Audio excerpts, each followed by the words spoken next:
Bibles, but before we do that, I want to take just a minute or two and sort of talk with you and get some feedback about the campaign last week. And so I guess we'll start. How many people got to go to at least one night of the campaign last week? That's awesome. Really, really good. And so I'd like to hear some of your feedback, some things that jumped out to you. We've already begun the planning process for next year, and so we're excited about that. But I sure like to get a little bit of feedback from those of you that were there about maybe some things that you enjoyed or we could do better. I just thought it was a great experience. Okay. For every Christian in this area to getting together, if they're good lessons, Yeah. singing. Yeah. If nothing else, it's a period of revival, right? Absolutely. Other things. The speeches were really good, especially Monday night and Wednesday night. Okay, and that's a lot of the feedback that we got as well. Really enjoyed the speakers.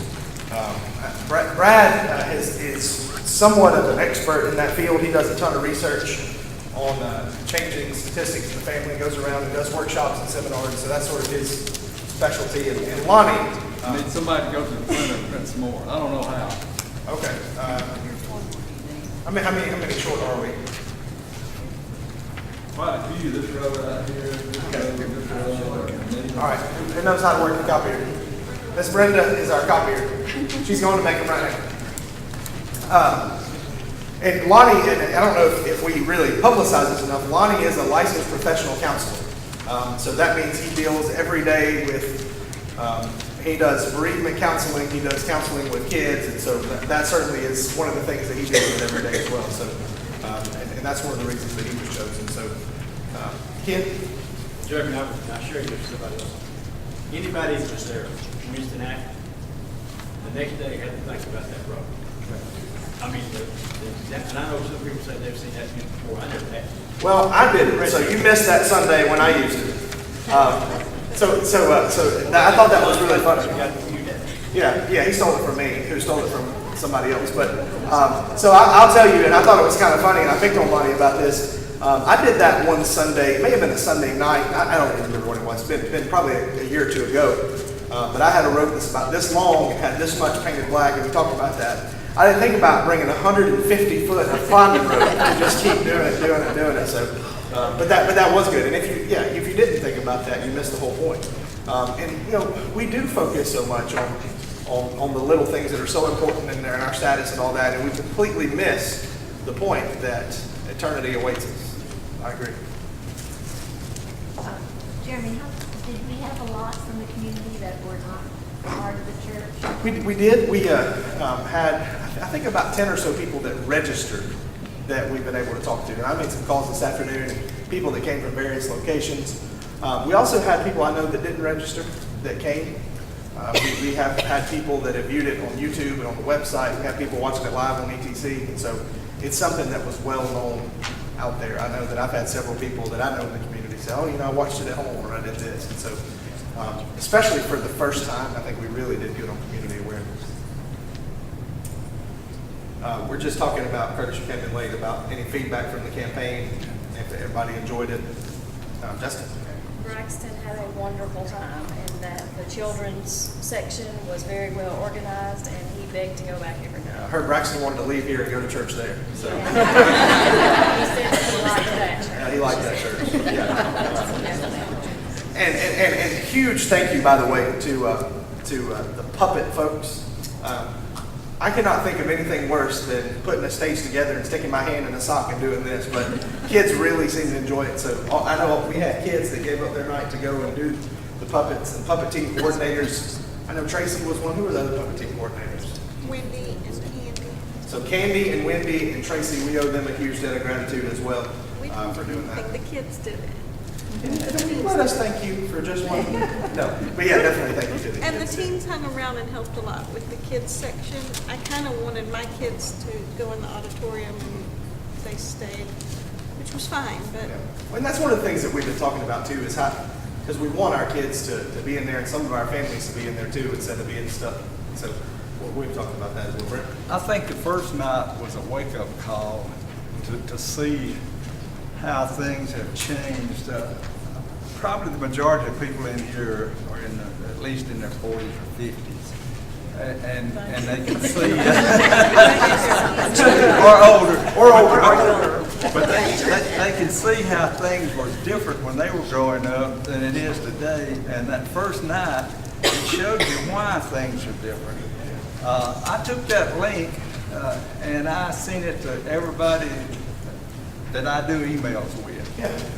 All my friends and everything, where they can read that. And I would encourage everybody to get that link and send it to everybody. Put it on Facebook. Let the world, try to get this message out to the world that the country is the way it is because of specific reasons. And this guy brought it in focus. What those reasons are is why our schools are in the shape they're in today. Yeah, and I think it's really easy for us to get sort of insulated in this little bubble where everybody believes the same as we do. And then when we see what the world at large not only believes, but practices, I think the wake-up call is a good description. And by the way, that is available on the Reach North GA website, all 3 lessons. They're on YouTube, they're on Facebook, so you can find those anywhere. It's interesting that you mentioned Facebook. I'm doing a lecture Sunday at Piedmont Road for the GSFP lectureship about evangelism in the age of social media. And one of the things that you'll find is I think we've always thought that social media was confined to younger people. Raise your hand if you have at least one social media account, Facebook, whatever it might be. If you look around, not all those people are in their 20s and 30s anymore. And so, it is an interesting way that we share things in the world. And so, All right, anything else? I just wanted to give Junior. I think it was awesome that we had 6 congregations coming together to work together on the whole thing. I wish we could have had more people from the outside in, but I think just us having relationship with each other will be a big help going in the future. And I see this thing growing, and I'm like Brent over. I wish every family in this county could have heard the Monday night lessons. Just it was a wake-up call. You mentioned the cooperation. 2 more congregations have pledged to help, and one of the suggestions that we got was, hey, let's include churches in Murray County, Whitfield County, and Union, and all those other itty-bitty counties around. So yeah, that's good. All right, anything else before we move on? Y'all going to support it when we do it in 2019? Yes. All right, very good. All right, Hebrews chapter 4. I know that we are moving slowly through this. That's okay. We're going to just have to take our time because there's a lot of really, really good stuff here.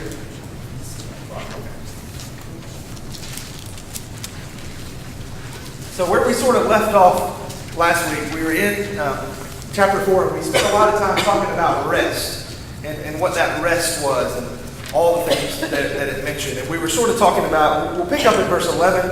It says, therefore be diligent to enter that rest, lest anyone fall according to the same example of disobedience. For the word of God is living and powerful, sharper than any 2-edged sword, piercing even to the division of soul and spirit, and of joints and marrow. It is a discerner of the thoughts and intents of the heart. And then we get to verse 13. There is no creature hidden from his sight, but all things are naked and open to the eyes of him to whom we must give an account. Who does the Bible say will be our judge on the day of judgment? Jesus Christ, right? And so Jesus is the very living fulfillment of the word. But this verse, there's no creature hidden from his sight. All things are naked and open. And that phrase, naked and open, in Greek is the same expression that's used when you had a public execution. The best way I can think to describe it is the French Revolution. During the French Revolution, the most famous method of execution was what? Guillotine. Being beheaded by the guillotine. And so,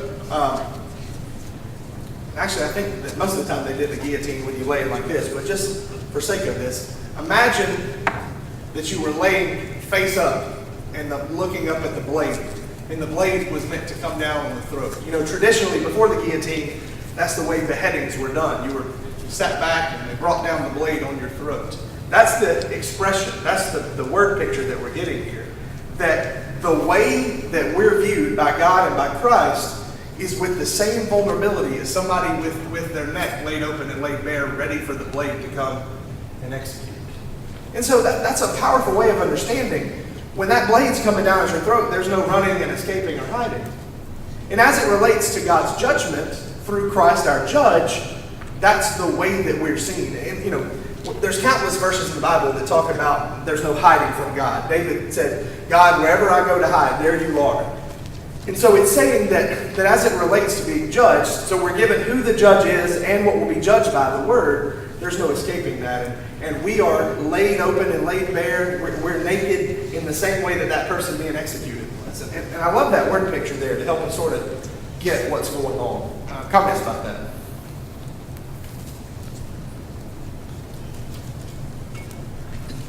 Really, y'all can be quiet now. Well, I think one of the issues about examples, it's difficult to understand a concept that was new with regard to Christ, because the Jews were waiting for a physical kingdom. Well, they may have been misunderstanding or confused, but switching into a spiritual thing makes a whole different routine. And oftentimes in spiritual events or truths, you don't quote unquote see anything. Right. So it helps when there is something visible or auditory or tactile that actually explains it more explicitly. Yeah, I agree. And I think that especially in the way that it was written, that would have helped them understand it. Right? So those couple of verses are really an aside by the Hebrew author. By the way, who wrote the book of Hebrews? Don't know. Good job. No one knows. What? We don't know. Right? We don't know. That's right. So here he's going to get back. So what is the main theme then? We've already been through almost 4 chapters now. This is an aside. He's going to get back to the main theme. What is this main theme that we're dealing with throughout the book of Hebrews, and particularly here? What's the main message? Say it louder. Don't give up. The superiority of the Christianity over the Jewish. Yes. So you've got people who are former Jews converted to Christianity, who because of discouragement are falling back into Judaism. And here the message is, hold fast, don't give up on those things, and I'm going to show you why Christianity is better than Judaism. So that's the whole point. So here he's going to get back to some examples. And here he's going to use the example of the high priest. And who is in Christianity the high priest? Jesus. Christ. Who was the high priest in the times of ancient Israel and in Judaism? Who was the high priest? Okay, the first high priest was Aaron, right? You remember all the stuff in the wilderness? What was the temple in the wilderness? Tabernacle. And the tabernacle was there, and there were still all these things to preside over, and it was Aaron that presided over them. And who became high priest after Aaron? The Levites, but specifically his sons, but the Levites. So they came from that Levitical tribe, right? And so that's where the people came from. And so it was really important. The high priest was an important distinction. That was the most holy person in Judaism. And so here we're going to really compare that. And this probably, once again, have been a shock to the system for them to hear this. Because they're going to say, I'm going to talk about Jesus, and he's higher, he's more important. And I put this little list here. So Jesus was higher than the prophets. We've already established that at the beginning, right? He's higher than the angels. Talked about that throughout the first chapter. He's already higher than Moses. Now, the one person left they're sort of going to attack is that the writer turns attention to Aaron, the high priest. We'll talk about how Jesus is better than the high priest. If somebody will turn that verse, Zechariah chapter 6, verse 13. When you get there, you can go ahead and read it.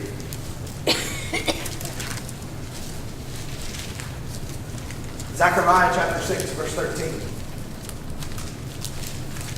Yes, he shall build the temple of the Lord, and he shall bear the glory, and shall sit and rule on his throne. So he shall be a priest on his throne, and the counsel of the peace shall be between them both. Okay, so it's already describing here, Jesus is both priest and king. And that's going to be a really important theme to remember, right? So Jesus is higher, and he's priest and king. And so we're going to read these verses. Nathan, if you don't mind, read for us Hebrews 4, 14, 15, and 16. And Martel Pace, who is a Faulkner guy, wrote a really good commentary on Hebrews. These are 4 affirmations about the high priest that he sort of pulls out of these passages here. Go ahead, Nathan. Seeing then that we have a great high priest who has passed through the heavens, Jesus the Son of God, let us hold fast our confession. We do not have a high priest who cannot sympathize with our weaknesses, but was in all points tempted as we are, yet without sin. Let us therefore come boldly to the throne of grace, that we may obtain mercy and find grace to help in time of need. Okay, so four things to glean from this way this time. Number 1, he has passed through the heavens. What does that mean, and what's the significance of it? He has passed through the heavens. 3 heavens. He came from the high heaven down through this, down to the last heaven, and then he went back. Yeah. Why is that significant, you think? And what Richard said is that he's passed through. Remember, in Judaism, there were 3 heavens, right? The first heaven was what? Where the birds fly. That's right. Second heaven was? Moon and stars. Moon and stars, outer space. And third heaven is where God is, right? That's what we traditionally attribute to heaven. So, and that's an interesting thing to think about what Richard just said. He started in the third heaven, passed through the second and the first, came to earth, and then at his death went back and ascended back into the third heaven where he reigns today. What else is significant about that, though? That he's passed through the heavens. Why would it be important for us, if we're affirming Jesus as a high priest for us, why is it important that he's already passed through the heavens? Somebody say, We can follow him. so we can follow him. What do you mean by elaborate on that? Well, eventually we hope to get there too. Okay. So we are not, when our lives are over, we won't be blazing a trail that's never been blazed before. We're following the example of Christ. So as our high priest, if we're following him, we're doing that. And I think that's where the significance of that John 14 passage comes in, where Jesus says, I go to prepare a place for you. It's not the brick and mortar of building our proverbial mansion.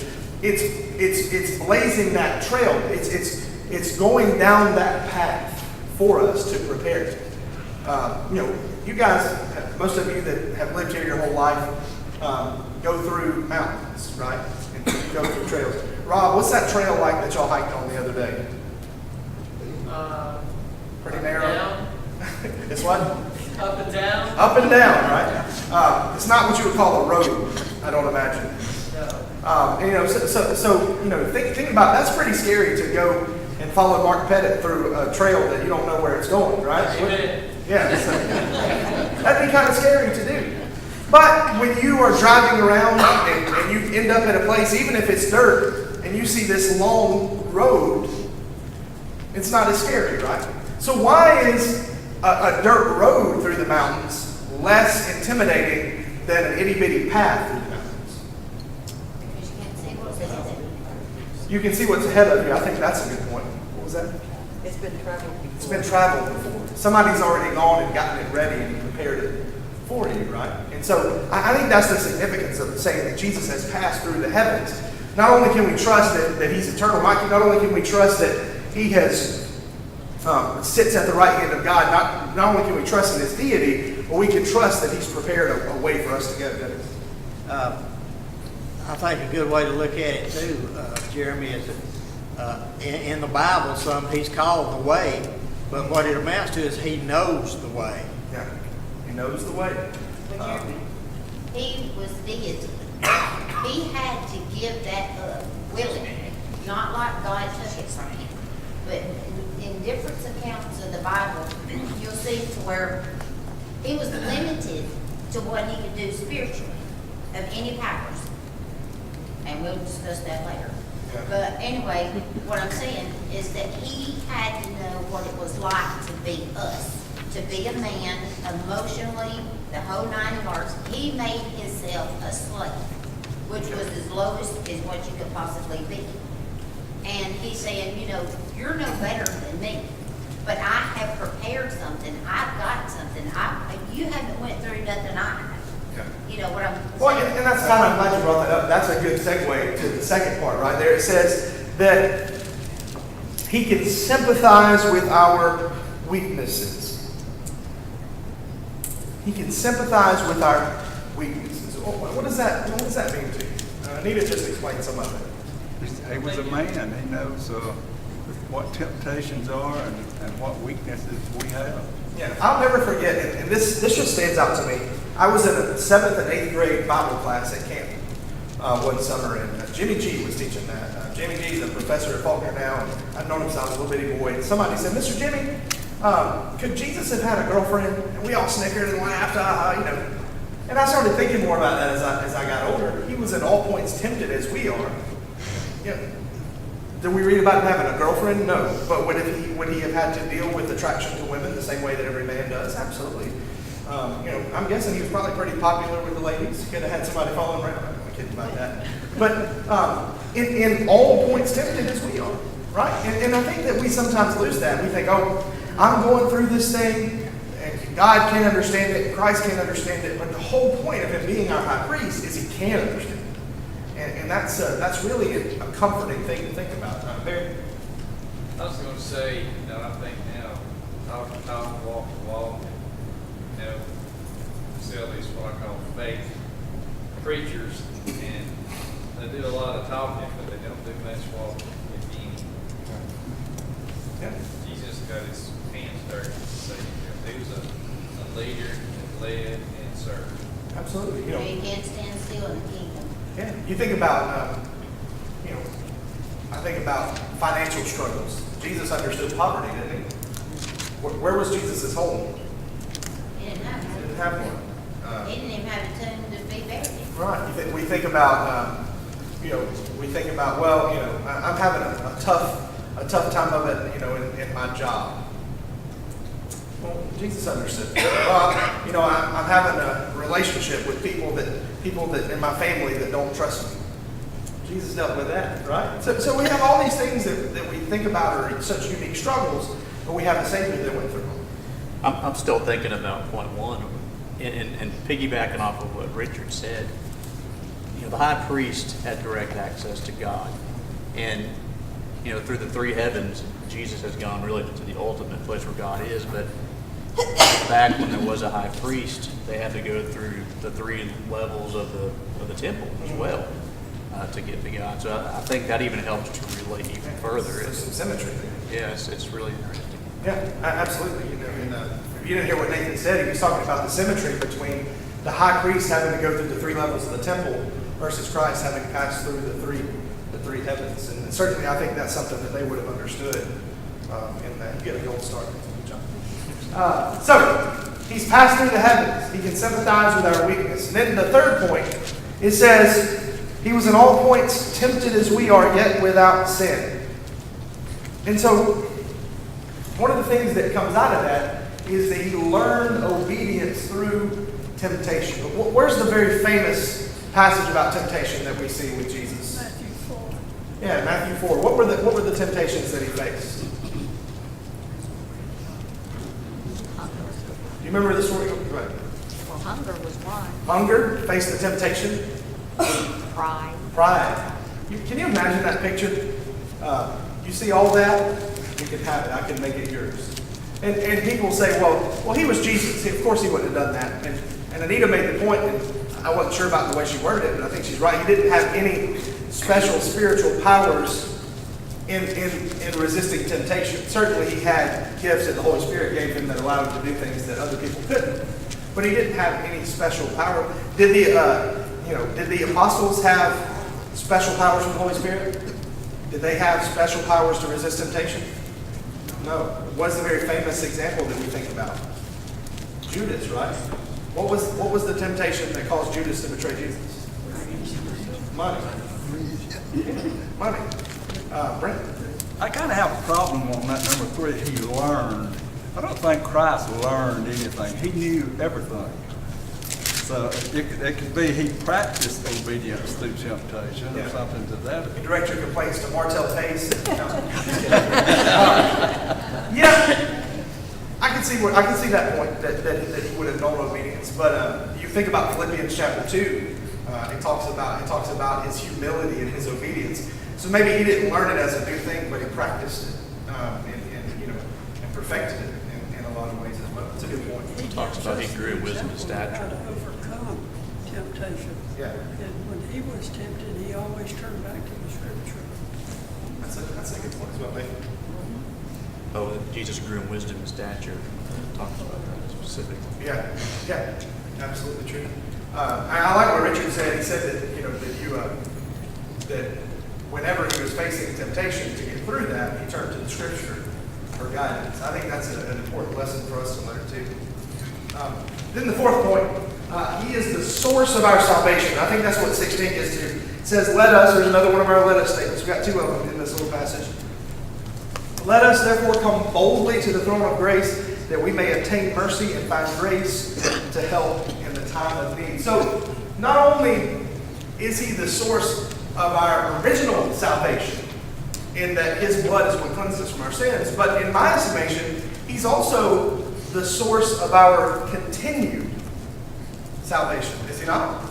That whenever we're struggling, whenever we are facing struggles and temptations, just like these Christians were here that he's writing to, it says that we can go boldly to the throne of grace and pray through Christ. Now, what's the significance of that coming boldly to the throne of grace? What's the significance of the fact that it's through Jesus, the high priest, versus the priest of the Old Testament that we come to God? The old priest used the blood of bulls and goats to offset sin. Jesus does it. What was the status as it relates to that of the everyday normal Jew? Did they just all of a sudden bow their head and pray to God? No. How did you do that? You go through the priest. Yeah, a very ritualistic process, and blood of bulls and goats, and you had to go through the high priest to do that. Now, because not of the blood of bulls and goats, as we're going to read in a couple of chapters later, but because of the precious blood of Christ, now we have that direct access to come boldly before the throne of grace. And so this is and it's significant to us theologically, but to somebody of a Jewish background, I wish so much that we had somebody here who had grown up in Judaism that could explain to us.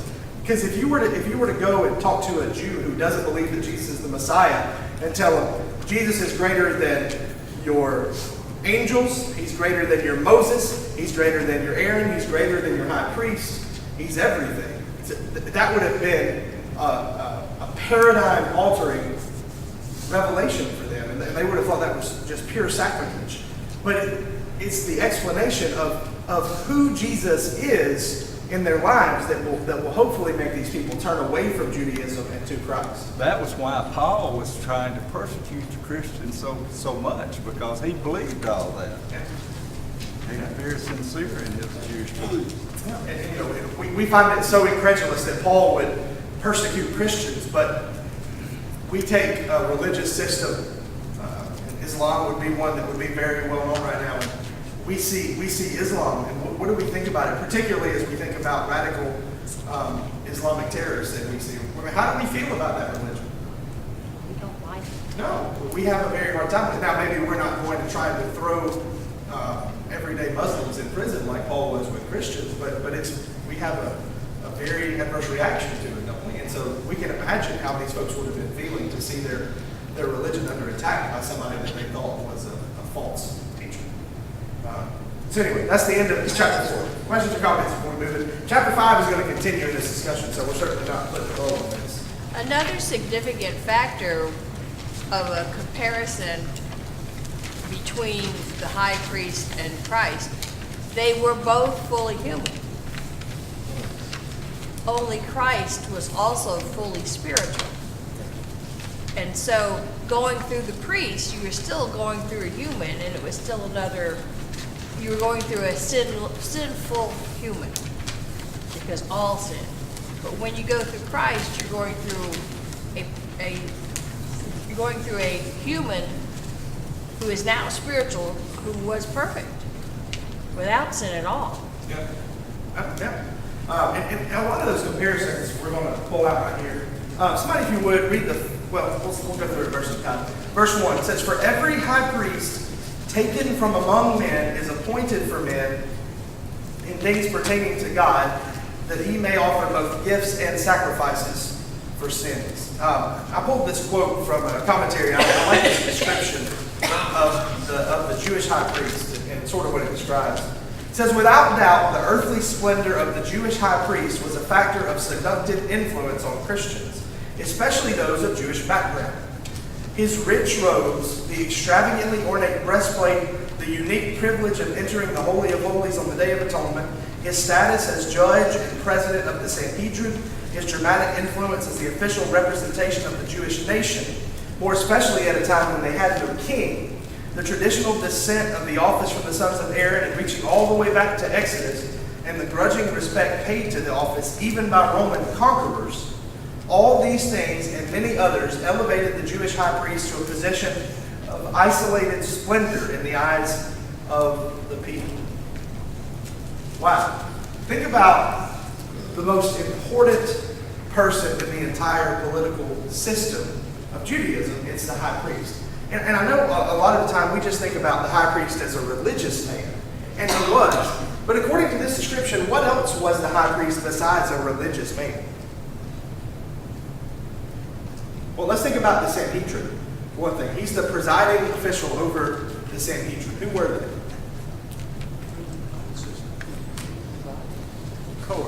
The body, the Jewish leaders. They were a legal authority. Right. They were a court, right? And so not only is he a religious authority, but he's also a legal official.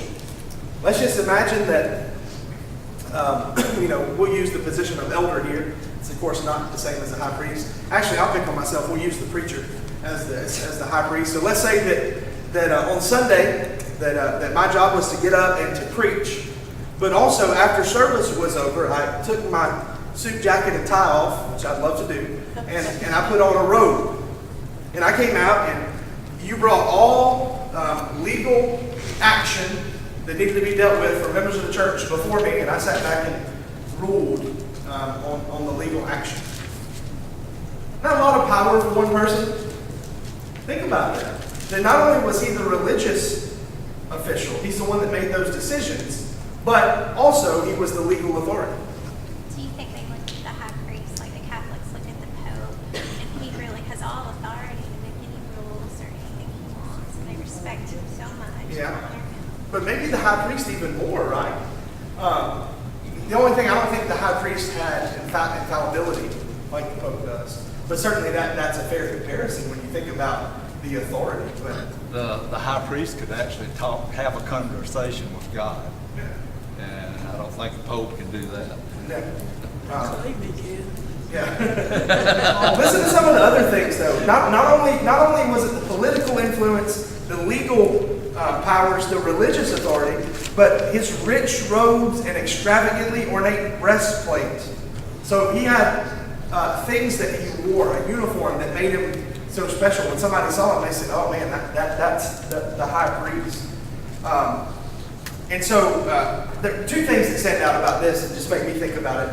So in the time where the Jews didn't have a king, didn't he almost function in a royal sort of authority? In the time of the high priest, you had a leader. When Aaron was the high priest, who was the leader? Moses. And then it was Joshua. But then in the time of Judges, you had a high priest almost sitting as king. And then when it came time for a king, who was it that anointed the king? The high priest. It's so interesting if you've been watching this show on Netflix called The Crown about the Queen of England, or if you've ever gone back and watched any documentaries about royalty in England. Do you know what song they sing when the king or queen is being, I don't know if you call it anointed, coronated, whatever it might be. You know what the song is? You might know? Zadok the priest. Zadok the priest. Who was Zadok? Which king did he anoint? Solomon, right? And so they take that and they almost, using that same religious format, when the king or queen has coronation, they play Zadok the priest. Because in a symbolic way, it's that same power. In the Church of England, whoever that, I don't know what they call it, a cardinal or a, what was it? Archbishop, I think is the title, yeah. Archbishop of Canterbury is the one who does that. So you think about that and how that is extended up through time. The high priest, I don't think we can underestimate the significance of that person in Jewish society.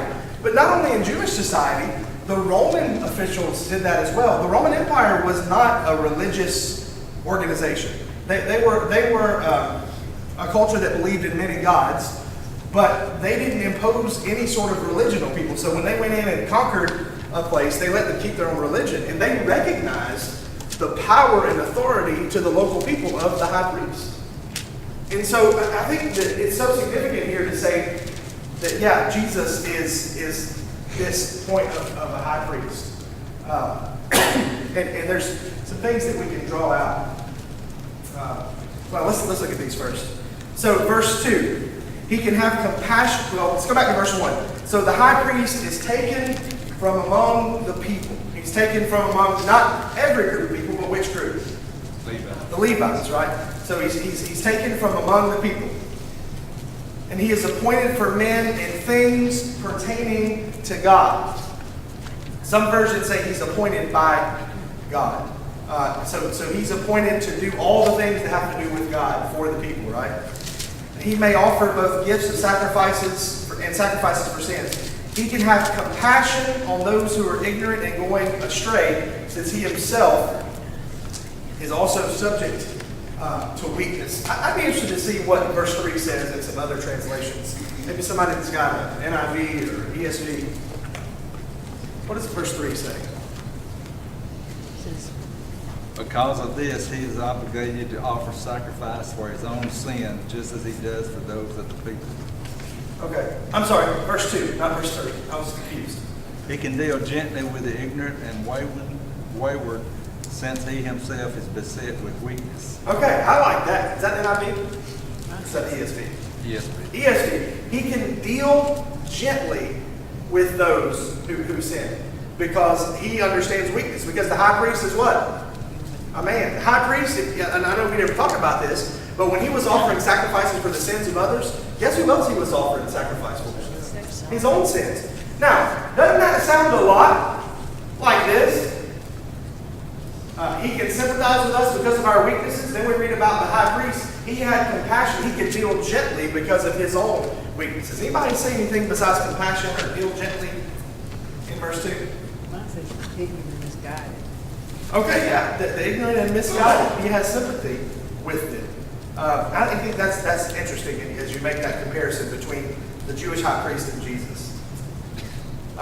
Verse 3, because of this, he is required as for the people, so also for himself, to offer sacrifices for sins.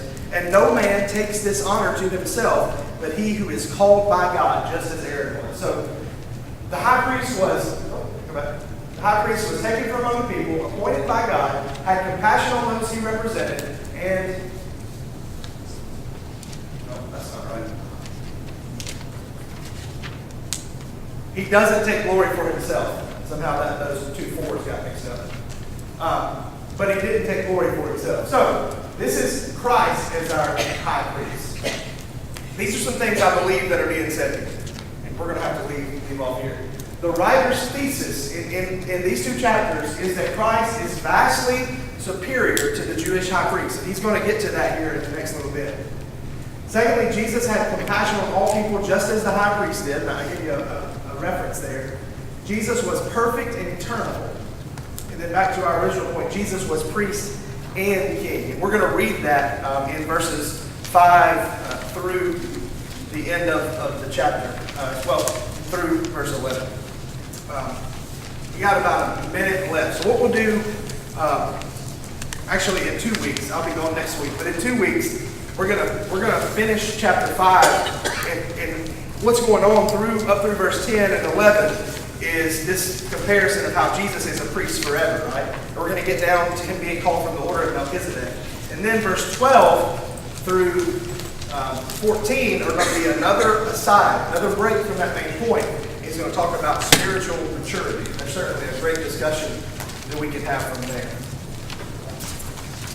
Hebrews, I've told you before, is one of those books that's so rich theologically that you can spend forever in there. We're going to take our time sort of wading through it. Questions or comments? If you have time over the next couple of weeks, and I wanted to spend more time investigating this thing in our class, but we just don't have the time, go back and read the Old Testament passages, starting in Exodus chapter 28, and read about all that the high priest meant to that society. Starting with Aaron and the tabernacle, and go through it, and you'll read all the time about the significance of the high priest. And even in the time of Kings, the high priest, what they did. You'll read about good ones and bad ones, but what you'll see is that authority. We're studying all what you're talking about in our class on Sunday morning. And we all talk about we wouldn't want to be a high priest, and we wouldn't want to live back in those days. Yes, absolutely right. You're right. All right, any other comments or questions? That's why the Levites wasn't included in a tribe, because they had a dedicated purpose, and it was to the temple and to set up everything in the Ark of the Covenant and set things the way that they were supposed to be. Yeah, that's right. All right, let's have a word of prayer together and then we'll be dismissed. God, we thank you so much for another night to come and open your word and study. And please help us to try to find things that you want us to discover through your inspired word, and particularly as we study what we're studying now, to just become so much more in awe of who your son is and who he was and how he still serves as our high priest. Father, we're so thankful that he has passed through the heavens and that he's blazed that trail for us so that when our life is over, we can be with you forever. Please forgive us for our shortcomings and help us to grow into the people that you would have us to be. And it's through our high priest, your son, we pray. Amen.